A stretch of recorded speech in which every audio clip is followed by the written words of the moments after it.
Bonjour à tous. Dans cette dernière vidéo de la série sur 10 prophéties bibliques qui annoncent un retour de Jésus-Christ vers 2030, je vais présenter ici des apparitions de la Vierge Marie. Je vais parler plus précisément des messages de Notre-Dame qui parlent de la fin des temps. À la différence des autres prophéties présentées, ces messages n'annoncent pas précisément un retour de Jésus-Christ pour 2030. Mais ils montrent que nous sommes dans un contexte proche de cette période, en particulier avec le message qui aborde la guerre entre la Russie et l'Ukraine. D'abord, l'ensemble des apparitions de la Vierge Marie au XXe siècle est en lui-même vraisemblablement un signe de la fin des temps. Dans la tradition chrétienne, le serpent, symbole de Satan, sera écrasé par le triomphe du cœur immaculé de Marie à la fin des temps. C'est l'interprétation donnée à la phrase du chapitre 3 au verset 15 de la Genèse: « Je mettrai l'hostilité entre toi et la femme, entre ta descendance et sa descendance. Celle-ci t'écrasera la tête et tu lui blesseras le talon. » On retrouve aussi bien sûr la présence de la femme dans le fameux signe d'Apocalypse 12. C'est pour cela que les nombreuses mariophanies, c'est-à-dire les nombreuses apparitions mariales, à partir de 1830 et tout au long du XXe siècle, ont été interprétées comme un signe de la fin des temps. Elles sont en tout cas interprétées comme ça par beaucoup de croyants catholiques qui pensent donc que le retour de Jésus-Christ est proche. Le simple fait que les apparitions de la Sainte Vierge aient été aussi nombreuses à partir de cette période est déjà un signe en soi. Mais ce sont aussi certains de ces messages et le contexte de ces apparitions qui paraissent annoncer pour bientôt les temps de la fin. À la différence des époques précédentes, les apparitions de Notre-Dame dans les temps modernes n'ont pas seulement eu pour but de faire construire une chapelle ou d'indiquer une source d'eau miraculeuse. Les apparitions de Notre-Dame à partir du XIXe siècle ont souvent cherché à mieux faire connaître Marie et à répandre la dévotion à son cœur immaculé, comme pour faire arriver le triomphe de son cœur immaculé sur Satan. Les apparitions ont par exemple validé le dogme de l'Immaculée Conception lors de l'apparition de la rue du Bac en 1830. Le dogme de Marie médiatrice de toute grâce a été affirmé aux apparitions d'Amsterdam et de Lipa aux Philippines dans les années 1940. Ces apparitions ne sont pas reconnues officiellement par l'Église catholique, mais sont très crédibles. Ou encore, c'est le dogme de la présence réelle de Jésus dans l'Eucharistie qui a été validé à Akita au Japon en 1973. Mais les apparitions sont aussi intervenues dans des contextes de guerre ou pour prévenir de guerre ou d'autres calamités prochaines. À chaque fois, le message était que les hommes devaient se convertir, se repentir de leurs péchés et en appeler à la grâce de Dieu. Marie a souvent délivré des messages dans lesquels les événements de l'Apocalypse ont été évoqués de manière voilée et parfois même explicite. Le message de la Salette « Rome perdra la foi et deviendra le siège de l'Antéchrist » est très connu par exemple. C'est aussi le cas de Notre-Dame à Fatima au Portugal en 1917 quand elle dit « À la fin, mon cœur immaculé triomphera ». Elle ne parlait sûrement pas seulement du triomphe sur le mal causé par la Seconde Guerre mondiale et le stalinisme, mais aussi de la fin des temps. Marie promettait d'empêcher ces fléaux si ses demandes étaient exaucées, ce qui ne sera pas le cas malheureusement. La principale voyante de l'apparition de Fatima, la religieuse Lucy dos Santos, n'avait pas le droit de révéler une partie du message de Notre-Dame, qui a été appelé ensuite le troisième secret de Fatima. Ce secret devait être dévoilé par le pape uniquement. Sœur Lucie dos Santos aurait toutefois révélé à une autre religieuse, qui lui demandait des indices sur le contenu du secret, que celui-ci était lié au chapitre 8 à 13 de l'Apocalypse de Saint Jean. Ces chapitres concernent l'ouverture du 7e sceau qui annonce les châtiments de Dieu sur ceux qui ont accepté la marque de la bête, c'est-à-dire qui ont rallié Satan. Lors de son apparition à Akita au Japon en 1973, apparition officiellement reconnue par l'Église comme celle de Fatima, Notre-Dame avertit: « Si les hommes ne se repentent pas et ne s'améliorent pas, le Père infligera un châtiment terrible à l'humanité. Ce sera pire que le déluge.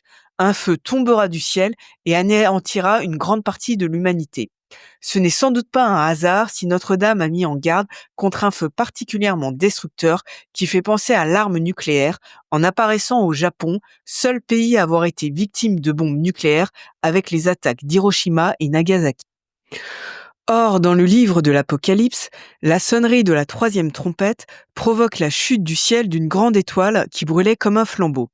Elle pollue les eaux des fleuves et le nom de cette étoile était Absinthe. Il se trouve que Tchernobyl signifie en russe absinthe.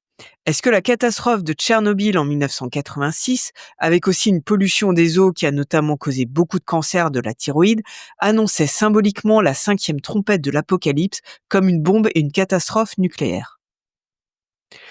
Ces temps de la fin ont aussi été évoqués par Notre-Dame lors de son apparition en Ukraine en 1988 à Rouchiv. Cette apparition, surnommée le Fatima ukrainien, n'a pas non plus été reconnue officiellement par l'Église. Mais l'Église met de toute façon beaucoup de temps et de freins injustifiés pour reconnaître les apparitions mariales. Maintenant même, elle se déclare incapable de faire les constats de surnaturalité. L'absence de reconnaissance officielle ne veut donc pas forcément dire qu'il existe de bonnes raisons pour rejeter la validité d'une mariophanie. Rouchiv est un lieu de pèlerinage officiel de l'Église gréco-catholique en Ukraine. En 1988, les pèlerins y auraient entendu les paroles suivantes prononcées par la Vierge qui se tenait au-dessus de l'église avec l'enfant Jésus dans ses bras. Repentez-vous et aimez-vous les uns les autres. Les temps sont en train d'arriver qui ont été décrits comme les temps derniers annoncés. Voyez la désolation qui nous entoure, la paresse, le génocide et beaucoup d'autres péchés. Je suis venu vers vous en larmes afin de vous implorer de prier, de travailler pour le bien et de labourer pour la gloire de Dieu. Marie aurait aussi demandé aux Ukrainiens de s'unir dans la paix aux Russes et de les convertir afin de préserver la paix mondiale, mais aussi pour protéger les Ukrainiens. La guerre entre la Russie et l'Ukraine aujourd'hui fait penser aux révélations du prêtre Malachi Martin. Ce prêtre jésuite, diplomate du Vatican et proche des papes Jean XXIII et Paul VI, a obtenu des informations sur le troisième secret de Fatima. Il les a révélées dans des livres. Ce qu'il a révélé en 1996 donne en particulier une autre dimension à la guerre actuelle entre l'Ukraine et la Russie. Voici ce qu'a écrit Malachi Martin en 1996. Très important. Si on croit aux révélations de Notre-Dame de Fatima, le salut du monde, la guérison de tous ces maux commencera en Ukraine et en Russie. C'est pour cela que la Vierge avait tant parlé de la Russie, qui, la première, devait être guérie de ses erreurs, car elle permettra ensuite au reste du monde d'aller mieux et de guérir de ses péchés. C'est un message très mystérieux puisqu'on aurait pu croire que selon nous, occidentaux, le salut du monde viendrait de l'Ouest. Mais non, selon Fatima, notre salut viendra de l'Est, et en particulier de la Russie et de l'Ukraine, ce qui est extraordinaire en soi. Malachi Martin a aussi révélé en 1997 que le signe de la Vierge dans le ciel qui annonce l'Apocalypse et qui est décrit par Saint Jean dans son livre se produirait dans 10 ou 20 ans. Il s'est effectivement produit en 2017, c'est la configuration astronomique qu'on a décrite et qui annoncerait les guerres de l'Apocalypse après le signe du dragon en octobre 2024 et une apogée en 2026. Cette révélation de Malachi Martin peut laisser supposer, a priori, que le troisième secret de Fatima contient des dates précises sur la fin des temps. Enfin, Malachi Martin a assisté aux confidences sur le troisième secret données par le pape Jean-Paul II devant des évêques allemands à Fulda en Allemagne en 1980. Selon lui, mais aussi selon un article de presse paru quelques mois après l'entretien, le pape Jean-Paul II a laissé entendre que le troisième secret de Fatima était bien lié à l'Apocalypse. Parmi les événements qui se produiront, il a évoqué le réveil de tous les volcans inactifs, l'anéantissement d'une nation, 5 jours d'obscurcissement du soleil et une épidémie touchant la majeure partie du monde. C'est donc avec les messages de la Vierge Marie que se termine cette présentation de 10 prophéties annonçant un retour prochain de Jésus-Christ. Pour protéger, si ce n'est nos corps, en tout cas nos âmes pour le passage dans l'autre monde, nous devons écouter les demandes de Notre-Dame lors de ces apparitions. Ça passe par la prière pour la conversion des pécheurs et le repentir de nos propres péchés, bien sûr. Ça passe aussi par l'offrande, aussi souvent que possible, de nos bonnes actions et de nos souffrances dans de courtes prières à Dieu et à Marie.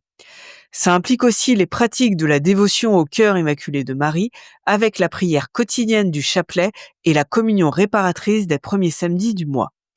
Si notre Sauveur et Seigneur Jésus-Christ doit revenir dans les toutes prochaines années, alors nous, chrétiens, devons annoncer son retour même à un monde incrédule. Isaïe nous a exhortés, dans le désert, ouvrez le chemin au Seigneur, dans cet espace aride, frayez une route pour notre Dieu.